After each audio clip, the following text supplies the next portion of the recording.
everybody. Thank you so much for joining us today. My name is Samantha, and I'm in client services here at the Retirement Group, and I moderate these weekly webinars.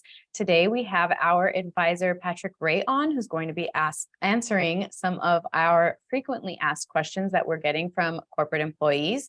Today, he's going to be specifically focusing on how to optimize your pension, even amidst healthcare rising costs and inflation. But before I bring Patrick on, I would just like to remind you, please keep in mind that although we work very closely with many corporate employees of many companies, we are not affiliated nor endorsed by any specific company. The Retirement Group is a completely independent group of financial advisors. So please remember that. And I am going to just now introduce you to our speaker today, Patrick Ray. Hi, Patrick. Good afternoon, everyone. Thank you for the introduction, Sam. We appreciate that. And welcome, everyone. In the event that you haven't joined us before, we hope that you find some value in spending some time with us today. And what I'm going to talk about specifically this afternoon is a reference to what Sam was talking about, which is helping with maximization on a strategy that often goes overlooked and maybe underutilized with respect to your overall retirement and financial planning needs. So if you're first joining us, welcome. And the Retirement Group has been around for over 30 years, and we help Fortune 500 company employees transition into a successful retirement. And one of the many tools that we utilize in an effort to do that is this webinar platform, where we come up with recent topics of information and concerns that we get from our clients and prospects in an effort to bring you the most up-to-date and relevant information, so that when you're trying to transition into a successful retirement, you do that with the most educated framework built to help you with this decision, which we know is one of the most important, certainly from a financial perspective, one of the most important decisions that you'll ever have to make. And the Retirement Group, we have a ton of experience in dealing with these matters with respect to helping you with your 401k plans and your pension plans. And today we're going to talk a little bit about the healthcare side. We have offices all across the country, so I'm confident we can find someone that's very close to you in the area that you may live. And our representation of being an independent financial planning and advisory firm comes with an unbiased opinion and a view of what you need to know to help you with some of these things. And so today we're going to cover some of these popular questions, and certainly some of the most relevant things that we've been hearing in the most recent past. And you might want to know in the end what might use as the biggest value for you, which is something we can bring to the table. And it's something we refer to as a cash flow analysis. And it's a way to stress test your overall financial planning and retirement planning needs. And I'll talk to you about that before we let you go this afternoon. But one of the questions we have been getting on a very regular basis is what the alternatives are if you leave prior to qualifying for retirement health care, or more importantly, before you retire and get qualified for Medicare, which happens at age 65. So these are two separate questions, right? So first of all, of the alternatives with respect to what you have available to you, and you're not retirement eligible at your particular company who doesn't offer retirement health care, is going to put you in a position to rely on the exchange, probably in most cases. And of course, these differ from state to state and from region to region. And so the options and the benefits, and in addition, the costs are all completely different from the West Coast all the way to the East Coast, right? So it's impossible for us to tell you this is what you should expect if you live here, because all of your, of course, services and the options that are relevant and available to you are different. And so the exchange is a very popular way for you to bridge the gap between maybe your retirement and Medicare, or leaving one company and going to work for another company. And as well as if you have a spouse, of course, we want to make sure that we're addressing your spouse's options to confirm that that may be the best route for you to add or be added to your spouse's plan, even though maybe you were the primary breadwinner or primary producer of the coverage that you had for your family prior to leaving the payroll from the company that you work for. So this is a very popular question. And of course, the alternatives in the end depend on where you are at, what the coverage is that you're looking for, if you're going to cover just yourself and or your spouse, or if we're going to include children or younger children in that case, And then what other options are available are usually different from place to place and from case to case. And so certainly this is not only a popular question, but a very important one, especially if you don't have any other options other than maybe the exchange or a spouse's plan in an effort to help you with your overall coverage in the big picture of things. So another popular question that comes up often is if we have an example or an understanding of a 62-year-old under the Blue Cross plan. So this is Blue Cross is a very popular option with many of our folks. And one of the questions that often comes up if this is an option for them is if COBRA is more expensive or cheaper than the state exchange plans. And so this is always typically part of our discussion as to what the best option is for you to lean on, especially when in this case, this person, for example, is under the age of 65. And so we're looking for what is the best and most productive option. Sometimes that's not the cheapest thing to do, but the defined answer is it absolutely depends on your region, where you live, who you're covering, and what options that you're looking for to be covered. So this represents a long list of options with respect to different costs and different variations of these that range anywhere from a few $100s a month to up to a few $1,000s a month, depending on how detailed and what your options are as far as the coverage is concerned. So there's no way to answer this particular question on if one is less expensive than the other.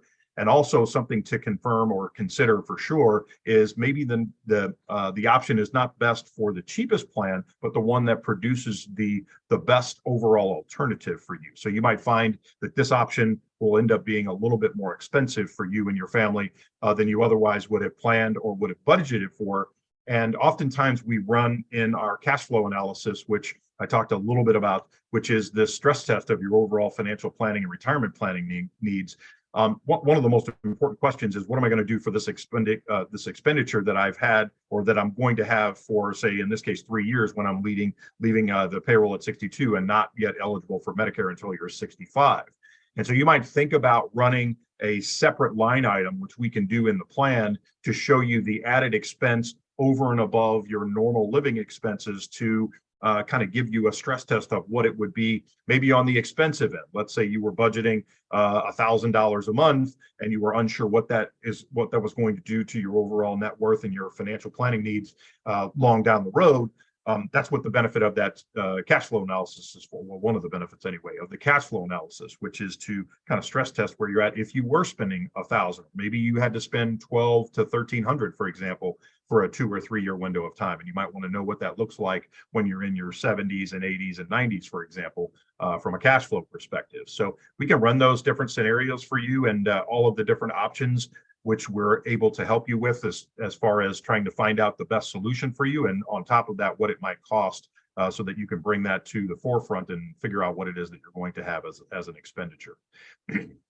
One of the most popular questions that we've been getting of late is what I was referring to at the beginning of maybe one of the most underutilized forms of planning from a retirement perspective, which is using an HSA. So for those of you who don't know what that is, an HSA is a savings account, a health savings account specifically, which is what HSA stands for.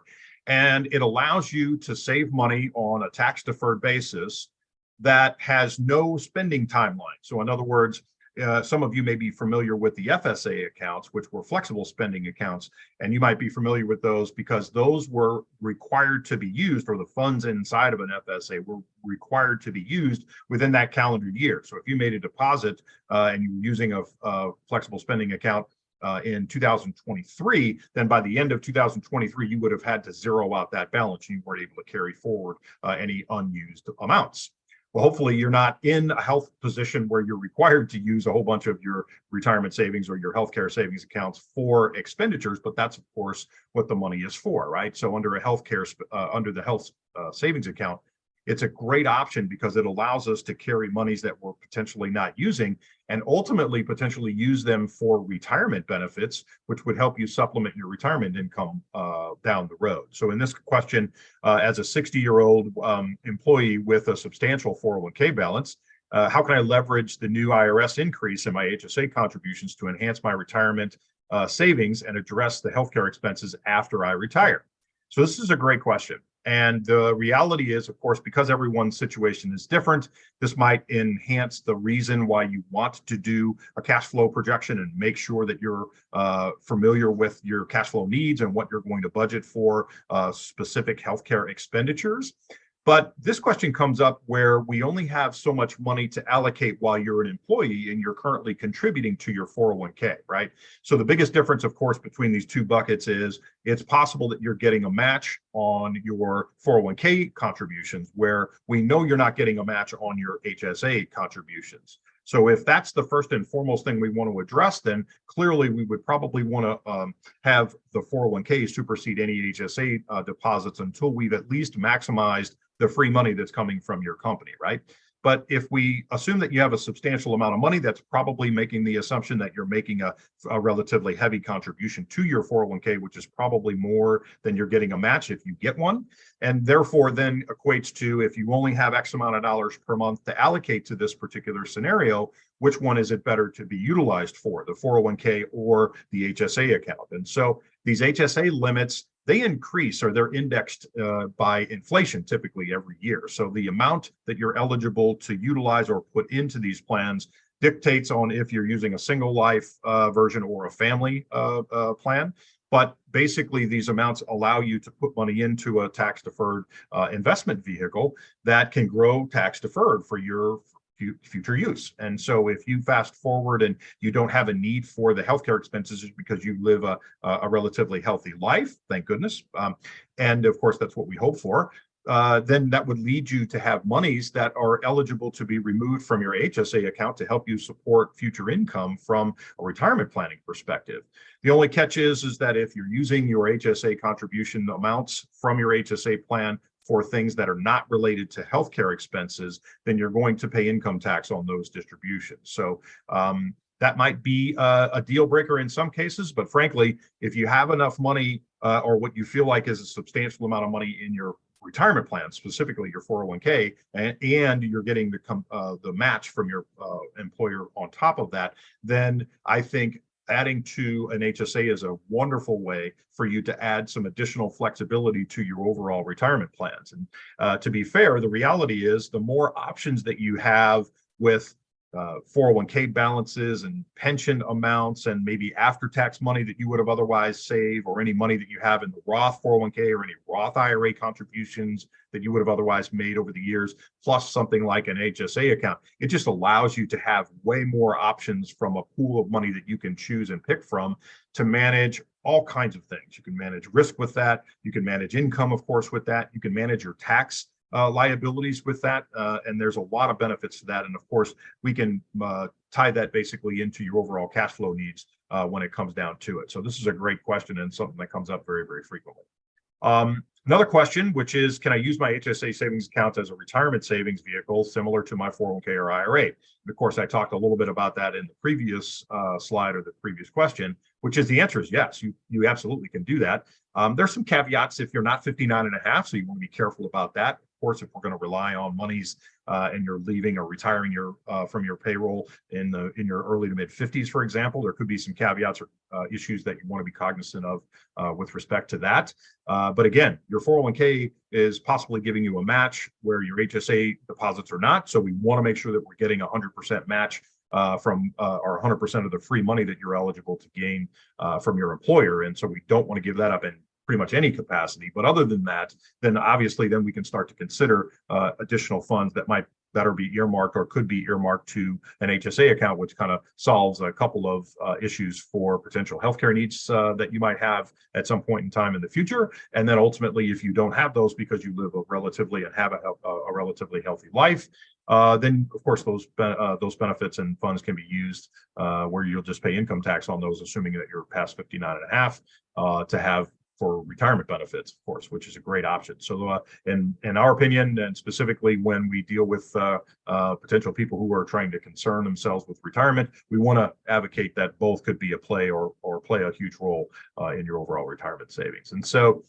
those are the 4 questions that we are being asked on the most recent platforms from taking calls from people. And so we wanted to cover those today in our question and answer session for sure.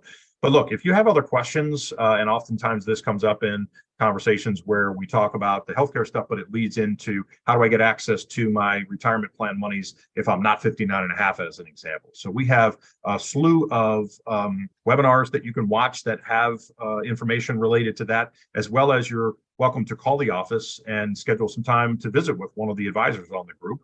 And you can do that by one of a couple of ways. You can call us at 800-900-5867. That's our 800 number in our office in California.